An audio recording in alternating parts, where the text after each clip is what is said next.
नमस्कार। गायत्री विद्या मंदिर उच्च माध्यमिक विद्यालय एवं गायत्री स्नातकोत्तर कॉलेज सांचौर की ऑनलाइन क्लास में आपका स्वागत है। प्रिय विद्यार्थियों, आज हम इतिहास बीए भाग प्रथम में इतिहास भाग द्वितीय भारतीय सभ्यता एवं संस्कृति राइटर डॉक्टर सौभाग्य माथुर और डॉक्टर सर्वोत्तम माथुर द्वारा जो लिखी गई है, और ये आपके इतिहास भाग द्वितीय दूसरे पेपर के रूप में इसमें से प्रश्न पूछे जाते हैं। तो देखिए, हम देखते हैं इसमें कुछ टॉपिक इतिहास प्रथम और इतिहास द्वितीय दोनों में समान हैं, जैसे वैदिक काल, सिंधु घाटी सभ्यता, जैन धर्म, बौद्ध धर्म आदि। इसके अलावा इसमें संस्कृतियों के बारे में दिया हुआ है, धर्म के बारे में दिया हुआ है, तो हम विधिवत एक एक कर इनका अध्ययन है वो करेंगे। तो आज हमारा टॉपिक है इस्लाम धर्म। तो देखिए, इस्लाम धर्म के संस्थापक हजरत मोहम्मद साहब थे और इस्लाम धर्म का विकास अरब में हुआ था। अभी संसार में इस्लाम धर्म को मानने वालों की संख्या सर्वाधिक है, जबकि सिख धर्म को छोड़कर सभी ऐतिहासिक धर्मों की अपेक्षा ये नया धर्म माना जाता है। इस्लाम का शाब्दिक अर्थ है ईश्वर के प्रति समर्पित होना। इस्लाम का शाब्दिक अर्थ है ईश्वर के प्रति समर्पित होना। अतः यह धर्म आत्मा समर्पण की शिक्षा देता है। इस्लाम अनेकेश्वरवाद और मूर्ति पूजा का कट्टर विरोधी है। अर्थात जो इस्लाम धर्म है ये बहुदेववाद या अनेश्वरवाद में से विश्वास नहीं रखता, एकेश्वरवाद में विश्वास रखता है और मूर्ति पूजा का कट्टर विरोधी है। इस्लाम धर्म से पूर्व अरब में कोई नया धर्म नहीं था, और ऐसी स्थिति में हज़रत मोहम्मद पैगंबर का जन्म अरब की मुख्य नगर मक्का में 570 ईस्वी में हुआ था। उनके पिता का नाम अब्दुल्ला और माता का नाम आसना था। मोहम्मद हजरत पैगंबर के जन्म की से पूर्व ही पिता की मृत्यु हो चुकी थी और बालक के लालन पालन का भार पिता और पिता माँ के कंधे पर है वो आ गया था। इनका बचपन दुखमय शोकपूर्ण था और 6 वर्ष की अवस्था में इनके माता की भी मृत्यु हो जाने से ये मातृ स्नेह से वंचित हो गए। उनके पितामह भी उन्हें 8 वर्ष को छोड़कर संसार से विदा हो गए थे। अर्थात 8 वर्ष तक की अवस्था आते आते दादा पिता माता का देहावसान हो गया था। और उनकी मृत्यु के बाद मोहम्मद साहब की देखभाल का भार उनके चाचा अबू तालिब ने उठाया था। अर्थात उनकी मृत्यु के बाद हज़रत मोहम्मद पैगंबर की देखभाल का भार है वो उनके चाचा अबू तालिब ने उठाया था। हज़रत मोहम्मद की प्रतिभा विलक्षण थी। पढ़े लिखे न होने के बावजूद ये जो कुछ भी देखते सुनते उसे तत्काल याद कर लेते। हज़रत मोहम्मद पैगंबर का आचरण शुद्ध था, चरित्र निष्कलंक था और आप मानव दुखों के प्रति बड़े संवेदनशील थे। इनके हृदय में दरिद्र एवं विवश व्यक्तियों के लिए विशेष स्थान था और अपनी व्यवहार कुशलता, ईमानदारी, सच्चाई और दया आदि सद्गुणों के कारण आपको कई उपाधियों से अलंकृत किया गया था। आपकी ईमानदारी और कर्तव्यनिष्ठा से प्रभावित होकर कुरैशी वंश की एक धनी विधवा खादीजा ने 25 वर्ष की आयु में उन्हें अपना गुमास्ता बनाकर सीरिया भेज दिया था। इससे स्पष्ट होता है कि हज़रत मोहम्मद पैगंबर का बचपन काफ़ी कष्टपूर्ण था और कष्टपूर्ण जीवन होने के बावजूद भी उन्होंने अपनी विलक्षण प्रतिभा के बल पर,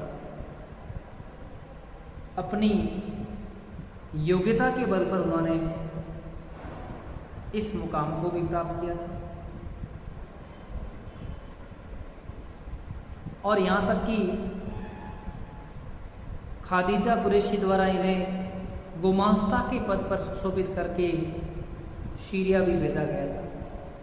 इससे उनकी कार्यकुशलता का पता लगता है। मोहम्मद हसन पैगंबर ने सीरिया में गुमास्ता के पद पर बहुत ही अच्छा कार्य किया और इससे प्रभावित होकर खादीजा कुरैशी ने उनके साथ विवाह कर दिया।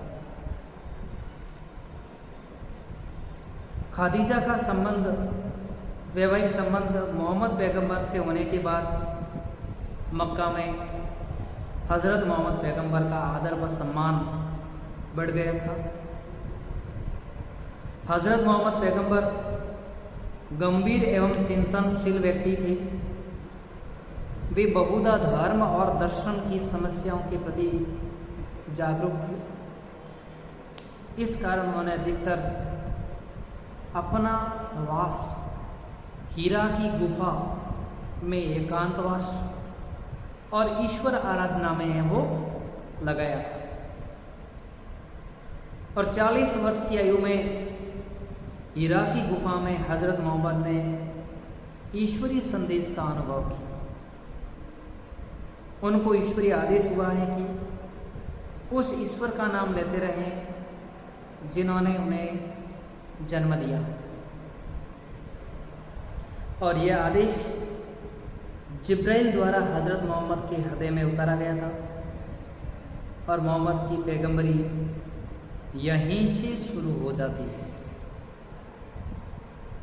सर्वप्रथम खादीजा, अली अमर अबू बकर ने नए धर्म को कबूल किया और ईश्वर के दिव्य आदेशों को पाकर उन्होंने जनता को कुरान का उपदेश सुनाना प्रारंभ किया। उन्होंने मक्का के पुजारियों एवं दूर से आए तीर्थयात्रियों के समूह को अपने देवताओं की उपासना का खंडन करने का आदेश दिया और कहा कि ईश्वर अल्लाह की उपासना है वो करनी चाहिए। एक ही ईश्वर पर, अल्लाह पर बल दिया। हज़रत मोहम्मद पैगंबर साहब एक ही ईश्वर अल्लाह में विश्वास रखते थे और जिसे वे जनता तक पहुंचाना चाहते थे अरब की जनता को मान्य नहीं, क्योंकि उस समय में पूरा देश अनेक देवताओं की आराधना और मूर्ति पूजा में विश्वास करता था। कुरैशी लोग नवीन धर्म की शुरुआत देखकर नाराज हो गए थे और नए धर्म की सफलता उनके जातीय धर्म की सत्ता के विध्वंस सूचक थी। अतः ये लोग नए धर्म के समर्थकों को तरह तरह की यातनाएं देते थे। वे लोग मोहम्मद साहब को अपमानित करना चाहते थे, उनके प्राण देने की धमकी तक दे डाली, परंतु मोहम्मद साहब किसी प्रकार धर्म प्रचार से विमुख होना नहीं चाहते थे। कई लोगों ने उनके चाचा के पास जाकर उनकी शिकायत भी की तथा परंपरागत धर्म पर आक्षेप करने से मना करने के लिए कहा, परंतु उल्टा चाचा उनसे प्रभावित हुए और उनसे कहा कि जाओ, ईश्वर के आदेश, अल्लाह के आदेश को जनता तक पहुंचाओ। मैं तुम्हें तुम्हारे शत्रुओं के पंजे में नहीं जाने दूंगा। जब मोहम्मद साहब 53 वर्ष के हुए तब पहले उनके चाचा और कुछ दिनों बाद खादीजा का भी है वो देहांत हो गया। दोनों की मृत्यु से उत्साहित होकर कुरैशियों ने हत्या की कामना से मोहम्मद साहब को घेर लिया। मोहम्मद साहब मदीना गए और मदीना में जाकर उन्होंने एक सेना संगठित की और उसके बल पर उन्होंने पुनः मक्का पर दावा बोला और मक्का पर अधिकार है वो किया। और इसके बाद उन्होंने अपने धर्म का प्रचार किया और 63 वर्ष की उम्र में हज़रत मोहम्मद पैगंबर की है वो मृत्यु हो गई। अब हम देखते हैं इस्लाम के सिद्धांतों में। तो इस्लाम का सिद्धांत है कि एक ही ईश्वर है, अर्थात इस्लाम धर्म का मूल मंत्र है कि अल्लाह के सिवा कोई ईश्वर नहीं है। ईश्वर जीवन और सत्य है, वह एक और सर्वदार है, वह न उत्पन्न करता है और न उत्पन्न हुआ है और कोई भी व्यक्ति उसके समान नहीं है। ईश्वर की शक्ति अनंत है, निर्विकार है और सर्वशक्तिमान। उसका सर्वशक्तिमान होना इस बात का परिचायक है कि उसने शून्य से ही विश्व की सृष्टि की है और सृष्टि के लिए वह किसी उपादान कारण पर निर्भर नहीं है और वह सभी विषयों का जानकार है, न्यायकर्ता है, अनुपम है, सर्वव्यापी है, अद्वितीय और महान है। इस्लाम धर्म का दूसरा सिद्धांत है फरिश्ते में विश्वास करना। जिस प्रकार पुराणों में परमेश्वर के अधीन अनेक देवताओं को दिखाया गया है, उसी तरह इस्लाम में फरिश्ते की सत्ता भी कबूल की गई। फरिश्ते ईश्वर के आदेश का पालन करते हैं और वे ईश्वर और मानव के बीच मध्यस्थता भी हैं वो करते हैं। इसके अलावा कुरान में विश्वास, तो कुरान उनका धार्मिक ग्रंथ है, ईश्वर की वाणी का संकलन है। इसलिए कुरान को रमज़ान महीने में उतारा गया था, तो रमज़ान महीना भी मुसलमानों के लिए पवित्र है। कुरान की भाषा अरबी है और इसमें ईश्वर, आत्मा, स्वर्ग, नरक, पाप, पुण्य, प्रार्थना, उपवास, दान, संपत्ति, विवाह आदि का वर्णन मिलता है। कुरान में मूर्ति पूजकों को काफिर कहा गया है। अगला है देवदूतों में विश्वास, अर्थात कुरान में देवदूतों में विश्वास करने का आदेश दिया गया है और देवदूत ईश्वर के संदेश को जनता तक पहुंचाते हैं और मानव का पथ प्रदर्शन है वो करते हैं। और पांचवा है निर्णय दिवस, स्वर्ग नरक में विश्वास, अर्थात इस्लाम के अनुसार सभी जीव प्रथम शरीर में प्रविष्ट हुए हैं और मृत्यु के बाद पुनर्जन्म को नहीं माना गया है और पुनर्जन्म को नहीं माना इस धर्म की महत्वपूर्ण विशेषता मानी जाती है।